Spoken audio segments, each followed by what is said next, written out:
Hello everyone, তনয়ার পাকশালাতে সবাইকে স্বাগত জানাই। যারা ফার্স্ট টাইম চ্যানেলটা ভিজিট করছো তাদের কাছে অনুরোধ রইল চ্যানেলটা সাবস্ক্রাইব করো, পাশে থাকা বেল আইকনটি প্রেস করো যাতে নতুন নোটিফিকেশন তোমাদের সামনে চলে আসে। এখন মার্কেটে কিন্তু গাটি ভীষণভাবে পাওয়া যাচ্ছে, তাই মনে হলো একটু হেলদি খুব সামান্য তেল দিয়ে যদি এরকম রান্না করা যায়। তাই আজকের রেসিপি গাটি কচু দিয়ে চিংড়ি মাছের ঝোল। এর জন্য দেখো নিয়ে নেওয়া হয়েছে বেশ খানিকটা পরিমাণে গাটি। কোয়ান্টিটিটা যে যতটা খাবে সে সেই অনুযায়ী নিও। গাটি ছাড়িয়ে রেখেছি, তার সঙ্গে দেওয়া হয়েছে কিছু আলু, নেওয়া হয়েছে কিছু চিংড়ি মাছ যেগুলোকেও সুন্দর করে ছাড়িয়ে বেছে ধুয়ে রাখা রইল। এবার একটা কড়াই বসিয়ে নিয়ে যার মধ্যে দিয়ে দিতে হবে পরিমাণ মতন জল। এই জলটা কিন্তু বেশ অনেকখানি আমরা দেব, কারণ এটাকে পরে কিন্তু আমরা ঝোল হিসাবে ব্যবহার করব। তাই জন্য জলের কোয়ান্টিটিটা প্রথমেই তোমরা যদি অ্যাডজাস্ট করে দিতে পারো তাহলে দিও, নইলে পরেও কিন্তু দেওয়া যেতে পারে। দেখো জলের মধ্যে দিয়ে দেওয়া হলো পরিমাণ মতন নুন, দেওয়া হলো সামান্য একটু হলুদ। কিন্তু এবার ঢাকা চাপা দিয়ে জলটাকে খুব ভালো করে ফুটতে দিতে হবে। দেখো হলুদ দেওয়ার জন্য একটা অদ্ভুত রং কিন্তু তৈরি হয়েছে। এবার সেই কেটে ধুয়ে রাখা গাটি এবং আলু দুটোকেই কিন্তু সিদ্ধ করার জন্য এই জলের মধ্যে দিয়ে দিলাম। তোমরা হয়তো ভাবতে পারো পরে কি এটা ভাজা হবে, চেক করতে থাকো। ঢাকা চাপা দিয়ে ততক্ষণ একটা মশলা বানিয়ে নিই। নেওয়া হয়েছিল বেশ অনেকখানি পরিমাণে গোটা জিরে আর কিছু কাঁচা লঙ্কা, সেটাকেও বেটে একটা প্লেটের মধ্যে তুলে নেওয়া হলো।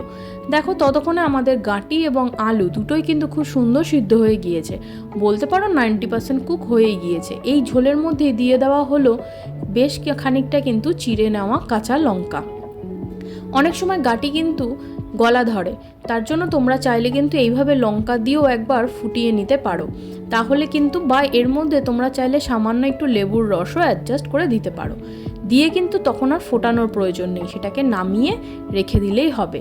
দেখো আমাদের এটা খুব ভালো সিদ্ধ হয়ে গিয়েছিল, তোমাদের প্রথমেই দেখিয়ে দিয়েছে।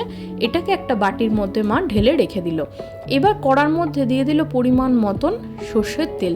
এখানে 2 চামচ মতন দিয়েছে সর্ষের তেল। এবার তেল খুব সুন্দর গরম হলে এর মধ্যে দিয়েছে একটা তেজপাতা যেটাকে চিড়ে নেওয়া হয়েছে, আর সামান্য একটু গোটা জিরে। যখন খুব সুন্দর চড়বড় করে উঠবে তখন দিয়ে দিতে হবে সেই বেছে ধুয়ে রাখা চিংড়ি মাছগুলো। এগুলোর মধ্যে কোনো রকম নুন আমরা দিইনি, যদি নুন দেওয়া হয় তাহলে জল ছাড়বে আর চিংড়ি মাছগুলো ভালো করে ভাজা যাবে না। একটু ভালো মতো নাড়িয়ে চাড়িয়ে নিয়ে সেই জিরে কাঁচা লঙ্কা বেটের যেটা রেখেছিলাম সেই মশলাটা কিন্তু এর মধ্যে দিয়ে দিতে হবে। মিডিয়াম টু লোতে রেখে আমাদের মশলাটা খুব ভালো করে কষিয়ে নিতে হবে। দিয়ে দেওয়া হলো পরিমাণ মতন কাশ্মীরি লঙ্কার গুঁড়ো, সুন্দর একটা রঙের জন্য। দেখো দিয়ে আবারও খুব ভালো করে এইভাবে নাড়িয়ে চাড়িয়ে আবারও কষিয়ে নেব। তোমরা ভাবতে পারো এই মশলাতে নুন দিচ্ছে না বা হলুদের প্রয়োজন দিচ্ছে না কেন, দেওয়া হবে। দেখো দেওয়া হলো পরিমাণ মতন নুন, দিয়ে আবারও কিন্তু মশলাটা কষিয়ে নিল। এবার সেই যে সিদ্ধ করে রেখেছিল জল সমেত কচু আর আলু, সেটাকেও কিন্তু এটাকে দিয়ে দেওয়া হলো এই মশলার মধ্যে। জলটা কিন্তু আমরা ফেলে দিইনি। এই আলু আর গাটির যে সিদ্ধ করা জল সেটাকে কিন্তু অনেক সময় আমরা স্ট্রেনারে ফেলে দিই, দিয়ে এটাকে আবার ভেজে নিয়েও করি। যেহেতু এটা একটু হেলদি সেই জন্য দেখো ঝোলটাকে এইভাবেই আমরা ব্যবহার করলাম। গাটি আর আলু কোনোটাকেই ভাজলাম না, ভাজতে গেলে অনেকখানি তেলের প্রয়োজন। আমাদের আলু আর গাটি যেহেতু প্রথম থেকেই খুব ভালো সিদ্ধ হয়ে গিয়েছিল, তাই পরিমাণ মতন দিয়ে দেওয়া হলো চিনি। দেখো আবারও কেটে দেখিয়ে দেওয়া হলো।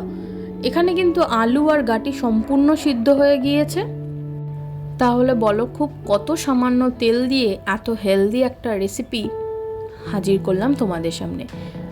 বাড়িতে আত্মীয় স্বজন থাকলেও কি না থাকলেও, নিজেদের জন্য হলেও বা বাড়িতে বয়স্ক কেউ থাকলেও এইভাবে কিন্তু একবার ট্রাই করতে পারো, বেশ ভালো লাগে খেতে। ভিডিও ভালো লাগলে অবশ্যই চ্যানেলটা সাবস্ক্রাইব করো, পাশে থাকা বেল আইকনটি প্রেস করো যাতে নতুন নোটিফিকেশন তোমাদের সামনে চলে আসে। এই রেসিপিতে একটু ঝোল ঝোল রাখতে হবে, নইলে ঠান্ডা হলে কিন্তু কচু এবং আলু দুটোতেই ঝোল টানবে, অনেকখানি গাঢ় হয়ে আসবে। ধন্যবাদ, দেখা হচ্ছে আরও একটা রেসিপির সাথে। আমি আর আমার মা ফিরে আসছি।